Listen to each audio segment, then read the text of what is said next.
look at the macroeconomics, Georgia's growth in January, February was around 9%.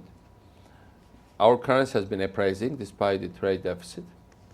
And that's telling me that Georgia is really becoming a hub. Money is coming from all directions. If you ask me from where they are coming, they are certainly not coming from US or,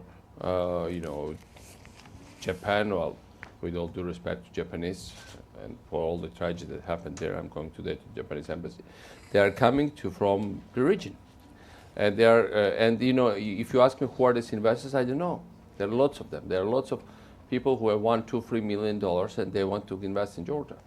And that's an amazing thing because actually it's much better than the fact that we are ranked as world's #1 reformer, #1 fighter with corruption. These people know it from the word of the mouth, not from our publicity pages, ads from New York Times or FT, or the Economist of London.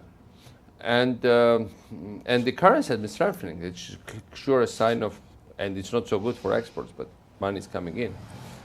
I've been talking about Singapore, and I'm not shy of it because actually we should contribute to Europe what we are best at. We are undeniably a European nation. Actually, two biggest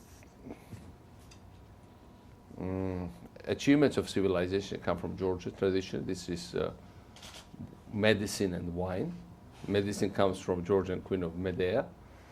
And you certainly need it after you drink lots of wine, and for a headache at least. And actually, we are undeniably European country, and I think that eventually we'll be a country that will be not so far away, candidate for European Union membership.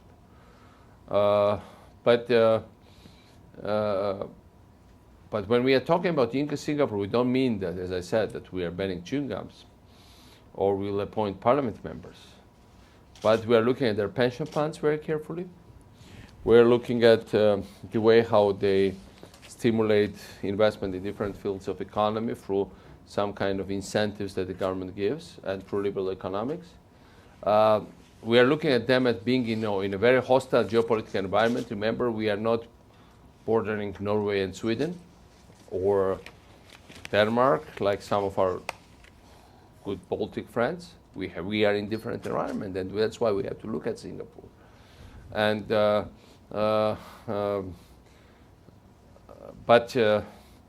I think, as I said, our stability is based on popular consent rather than that we control everything, and we have another tradition, and you cannot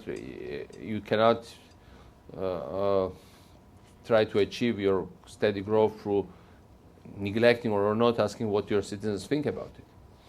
But it's an interesting model, and that's what we are contributing to Europe. We are at that borderline of civilizations. That's why when we hear about clash of civilizations, I never accept it because we have elements of different civilizations in Georgia, and they coexist very well.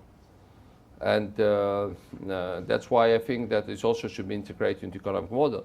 We cannot afford not to have liberal economics because that's our principal asset. On the other hand, we should build a European democracy because it's a long-term guarantee for stability.